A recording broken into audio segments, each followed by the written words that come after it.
Oui. Il tient une très grande place. Pour moi, il n'a pas de place. Il y a une place qui est, ça permet de survivre et puis avoir de se maintenir dans la vie. Pas de place particulière. Je suis croyant, je suis chrétien, mais je pratique pas. Il y a des gens qui s'accrochent à Dieu parce que voilà, ça leur fait, ils pensent qu'il y a quelque chose. Mais moi, non, sincèrement non. La place de Dieu s'est un peu estompée avec le temps. Voilà, suite à des événements difficiles que j'ai dû supporter. Il y a des choses qui devraient pas se passer si vraiment Dieu existait.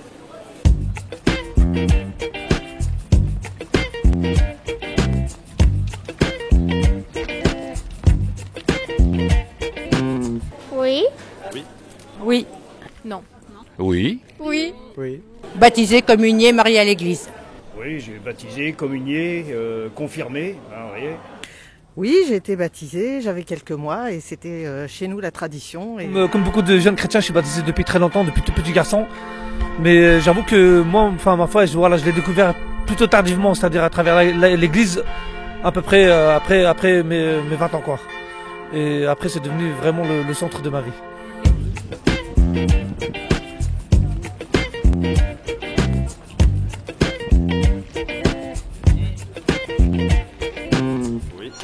Non, mes enfants, ma fille n'est pas baptisée.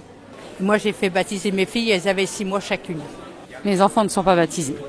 J'ai un enfant qui a été baptisé. Ça n'a pas été simple parce qu'en fait, mon mari est athée. Mais on a négocié et puis on a fini par... elle a été baptisée, elle avait également fait sa profession de foi. Et voilà, donc elle n'est pas mariée, donc voilà, c'est pas sûr que ça suive. Mais bon, jusque-là, on a suivi en fait le parcours. Alors, une réaction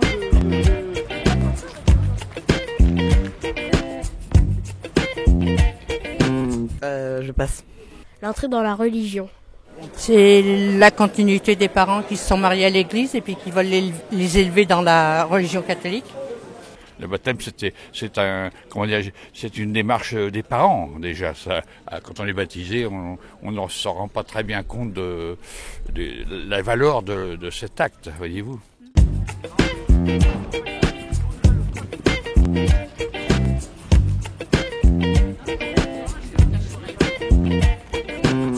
Pas du tout.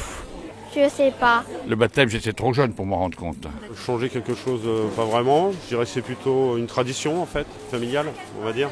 Alors pour moi, oui, parce qu'en fait, j'ai derrière ce que j'ai fait, j'ai fait ma profession de foi, j'ai fait la confirmation, je me suis mariée à l'église, donc j'ai suivi tout le parcours catholique et c'est vrai que me marier sans passer à l'église, c'est quelque chose que j'aurais pas pu faire. Non, pour moi, non, ça n'a pas changé. Bon, je respecte le Christ, il y a une foi, mais bon, le baptême, ça m'a rien apporté. Ce que ça a changé, c'est que franchement, ça m'a donné, en fait, ça a donné une vraie joie profonde. C'est-à-dire, je vivais plus heureux, plus épanoui, je sais pas, c'était vraiment incroyable, quelque chose de, ça m'a bouleversé en tout cas.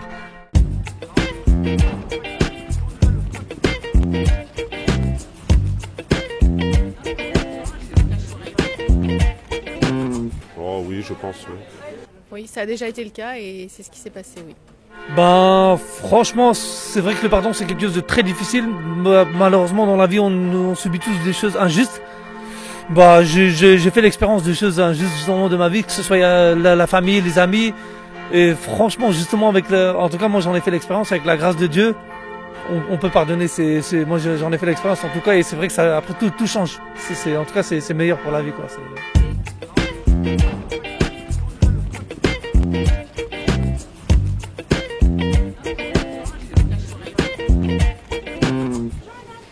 En étant chrétien, je vais dire Dieu. Moi, actuellement, c'est pour moi le nouveau pape. Comment il s'appelle ? Le François. Et que je pense que c'est un pape qui est ordinaire des autres par rapport aux autres, par rapport à Jean 23, puis 12 et tout, vous voyez, que je connais. Le prêtre, en fait, qui nous a préparés au mariage, il a accepté donc que mon mari ne soit pas baptisé il a accepté de nous marier. On a fait la préparation avec lui. Donc c'était vraiment un prêtre qui était très ouvert et qui nous a encouragés à poursuivre. Et justement, c'est lui qui m'a aidé dans ma requête à poursuivre pour pouvoir baptiser ma fille. Moi, l'un des plus grands témoins de la foi, c'était plutôt notre ancien évêque, Monseigneur Recreux, qui m'a justement, incroyable, qui m'a éveillé à la foi un peu. Donc, après, bien sûr, il y a tous les grands saints que j'ai beaucoup aussi lu leur vie, comme Sainte Thérèse, évidemment.